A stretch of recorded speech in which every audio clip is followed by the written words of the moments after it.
बेयावनो बयनिसिमबो आंनि खुलुमनायखौ जासिबाय।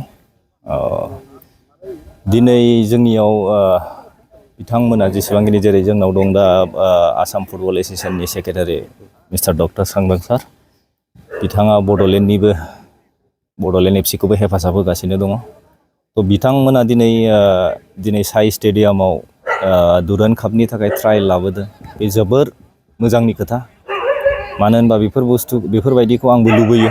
जाहाथे मानो होनबा जोंनियाव अनेक गामियाव जोंनाव अनेक गथ'फोर दङ, जाय गथ'फ्रा दिनै कचिं मोनाखै बा गेलेनो खाबु मोनाखै। तो बिनि थाखाय दिनै बिथांमोननि थाखाय ट्रायल लाबोदों। जोबोर मोजांनि खोथा। जाहाथे बिथांमोना दाब जायगानिफ्राय फैनानै दिनै ट्रायलखौ होफैदों।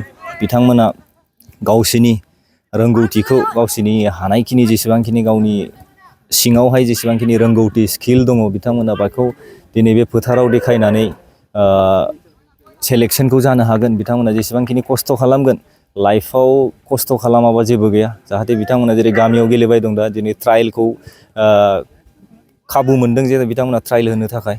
तो बावहाय गोसो होनानै जाहाथे बिथांमोना मोजाङै ट्रायलखौ होयो, गोसो होनानै मोजां गेलेयो। जेरै जोंनियाव ए लाइसेन्स कच फैदों, दा सि लाइसेन्स कच दङ जोंनियाव। बिथांमोना सेलेक्सन लानो फैदों। दिनै बड'लेण्ड एफसिनि हेड कचानो फैदों जे सेलेक्सन लानो।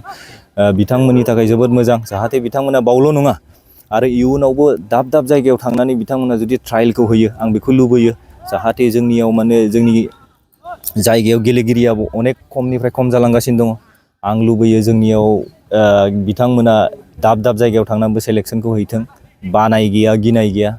जाहाथे बिथांमोना बायहेरायाव थाङो होनबाना एक्सपिरियेन्सखौ मोन्थिनो मोनो जे बायहेरायाव ट्रायल्सआ माबायदि जायो, क्लाब्सआव ट्रायल्सआ माबायदि जायो। बिथांमोना बुजिनो मोनो, रोंगौथिखौ मोनो। इयुनाव आरो बिनिफ्राय साबसिननिफ्राय हामसिन सोलोंलांनो हायो। तो आं बेखौ लुबैयो। आरो जाहैबाय दिनै आङो बड'लेण्ड एफसियाव आं गेलेगोन देग्लायनि दुरान्ड कापखौ। जोबोद गोजोननाय मोन्दों। जोंनि जायगानि क्लाब बड'लेण्ड एफसि जेसेबांखिनि हागौखिनिखौ आं हेफाजाबखौ होगोन, हेल्पखौ खालामगोन। आं लुबैदोंमोन जे आं सानदोंमोन आं दिनै गेलेनो नागिरदों बड'लेण्ड एफसियाव। आं सानदोंमोन जे जोंनि क'क्राझाराव जागोन होननानै। जोबोद दुखुनांथाव बाथ्रा, जोंनि क'क्राझाराव जायाखै। मानो होनबा आं सानदोंमोन जे जोंनि क'क्राझाराव जायोबा साबसिन सापर्टार अनेक दङ। जोबोद लैहोर बिथांमोना सापर्ट खालामनो फैयो। बड'लेण्ड एफसियानो जा बा नर्थ इस्ट एफसियानो जा, बिथांमोना सापर्ट खालामनो फैयो। बेखौ आं लुबैदोंमोन, खिन्थु दा बे जिनिसा जानो हायासै। दा गुवाहाटियाव दङ। थेवबाबो आं बुंनो सानो जे बिथांमोनखौ जे लैहोर फैनानै खेलाखौ नायफैगोन होनना आं आसा खालामो बिथांमोननिसिम। तो आं गेलेगोन बड'लेण्ड एफसिनि जानानै। जेसेबांखिनि हानायखिनिखौ आं टिमखौ सापर्ट खालामगोन, जेसेबांखिनि हानायखिनिखौ आं टिमजों हेफाजाब होगोन।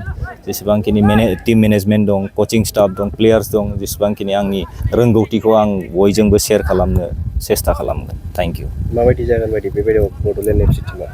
बड'लेण्ड एफसि टिमा आं दासिमबो केम्पआव जइन जायाखै। अभियासलि जेसेबांखिनि आं प्लेयारफोरखौ नुदों, तो टिमा मोजाङानो होननानै बुंदों। तो आं जेब्ला टिमखौ जइन जाहैगोन, अब्ला आं बांसिन आरो मोन्थिनो मोनबावगोन जे प्लेयारफ्रा माबायदि ट्रेनिं खालामबाय दं। तो आं खोनानाय मथे मोजाङानो बानायदों टिमखौ होनदों।